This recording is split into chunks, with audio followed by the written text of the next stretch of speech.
16 मई 2008 नोएडा की एक शांत और सुरक्षित मानी जाने वाली कॉलोनी में सुबह की शुरुआत बिल्कुल सामान्य थी। लोग अपने अपने काम पर जाने की तैयारी कर रहे थे। बच्चे स्कूल के लिए निकल रहे थे, हाथों में बैग। एक बिल्कुल सामान्य सुबह। लेकिन उसी सुबह एक घर के अंदर ऐसा दृश्य सामने आने वाला था जो पूरे भारत को झकझोर कर रख देगा। जब उस घर का दरवाजा खुला तो सामने का दृश्य देखकर सब स्तब्ध रह गए। तो अंदर बिस्तर पर पड़ी थी 14 साल की एक लड़की, जिसका नाम था आरुषि तलवार। वो अब इस दुनिया में नहीं थी और यहीं से शुरू हुई भारत के सबसे रहस्यमय और विवादित मर्डर केसों में से एक की कहानी। ये केस जल्द ही पूरे भारत में चर्चा का विषय बनने वाला था। आरुषि तलवार एक 14 साल की स्कूली लड़की थी। नोएडा के सेक्टर 25 में अपने माता पिता के साथ रहती थी। एक सामान्य मध्यम वर्गीय परिवार जहां सब कुछ बाहर से बिल्कुल सामान्य दिखाई देता था। उसके पिता डॉक्टर राजेश तलवार और मां डॉक्टर नूपुर तलवार दोनों ही पेशे से दंत चिकित्सक थे। परिवार आर्थिक रूप से स्थिर था और बाहर से देखने पर उनकी जिंदगी बिल्कुल सामान्य लगती थी। आरुषि एक मेधावी छात्रा थी। दिल्ली के एक प्रतिष्ठित स्कूल में पढ़ती थी और अपने दोस्तों के बीच एक खुश मिजाज और लोकप्रिय लड़की मानी जाती थी। सब कुछ सामान्य लग रहा था, लेकिन 15 मई 2008 की रात इस परिवार की जिंदगी हमेशा के लिए बदलने वाली थी। उस रात घर के बाहर गहरी खामोशी छाई हुई थी। आरुषि अपने कमरे में सोने चली गई। वो अपने बिस्तर पर सोने के लिए लेट गई। घर में उसके माता पिता भी अपने कमरे में आराम कर रहे थे और घर में काम करने वाला नौकर हेमराज भी वहीं मौजूद था। उस समय किसी को अंदाजा भी नहीं था कि ये रात एक बड़े रहस्य की शुरुआत बनने वाली है। सब कुछ सामान्य था, कम से कम ऊपर से। लेकिन अगली सुबह जब घर की नौकरानी रोज की तरह काम पर पहुंची, वो दरवाजे के सामने खड़ी होकर घंटी बजाने की कोशिश करती है, लेकिन मुख्य दरवाजा अंदर से बंद था। कुछ देर बाद आरुषि के पिता ने दरवाजा खोला। नौकरानी घर के अंदर दाखिल होती है। नौकरानी सीधे आरुषि के कमरे की ओर बढ़ती है।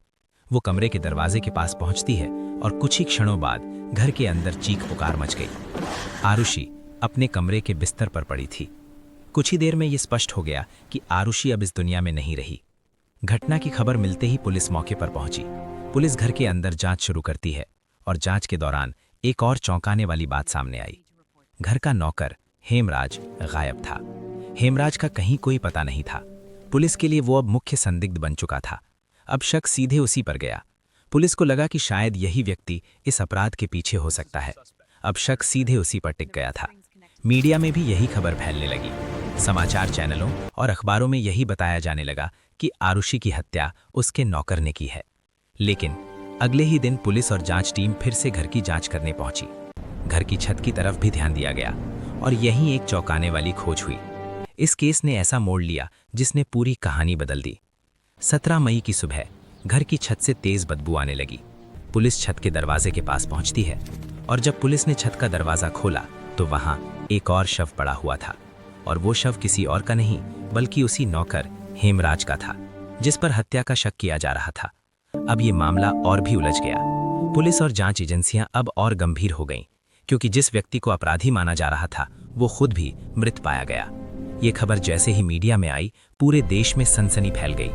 हर न्यूज़ चैनल पर बस इसी केस की चर्चा होने लगी। लोगों के मन में कई सवाल थे। अगर हेमराज ने हत्या नहीं की तो फिर किसने की? और सबसे बड़ा सवाल, उस रात उस घर के अंदर आखिर हुआ क्या था? शुरुआत में पुलिस ने इस मामले की जांच की, लेकिन बाद में ये केस सीबीआई को सौंप दिया गया। सीबीआई ने मामले की गहराई से जांच शुरू की। जांच के दौरान कई अलग अलग थ्योरी सामने आई। कुछ जांचकर्ताओं का मानना था कि ये घर के अंदर ही हुआ अपराध हो सकता है। कुछ अधिकारियों को शक था कि अपराध घर के अंदर मौजूद किसी व्यक्ति ने किया होगा, जबकि कुछ लोगों का कहना था कि शायद कोई बाहरी व्यक्ति घर में घुसाया होगा। लेकिन सबूत इतने उलझे हुए थे कि सच्चाई स्पष्ट नहीं हो पा रही थी। कई सालों तक ये मामला अदालत में चलता रहा। देश भर के लोग इस केस के फैसले का इंतजार करते रहे। 2013 में एक विशेष अदालत ने फैसला सुनाया। डॉक्टर राजेश तलवार और डॉक्टर नूपुर तलवार को दोषी ठहराया गया। लेकिन 2017 में इलाहाबाद हाईकोर्ट ने सबूतों की कमी बताते हुए दोनों को बरी कर दिया। यानी अदालत के अनुसार इस मामले में अपराध सिद्ध नहीं हो सका। आज इतने साल बीत जाने के बाद भी आरुषि तलवार और हेमराज की मौत का रहस्य पूरी तरह स्पष्ट नहीं हो पाया है। ये मामला आज भी भारत के सबसे चर्चित और रहस्यमयी क्राइम केसों में गिना जाता है। क्योंकि इस कहानी में हर मोड़ पर नए सवाल खड़े हो जाते हैं, लेकिन उनके जवाब आज भी पूरी तरह सामने नहीं आए हैं। कभी कभी सबसे बड़े रहस्य किसी सुनसान जंगल या अंधेरी सड़क पर नहीं छुपे होते, बल्कि हमारे अपने घरों के अंदर होते हैं। आरुषि तलवार का केस भी ऐसा ही एक रहस्य है, जिसने पूरे देश को सालों तक उलझाए रखा। और शायद ये सवाल हमेशा पूछा जाता रहेगा, उस रात उस घर के अंदर आखिर हुआ क्या था।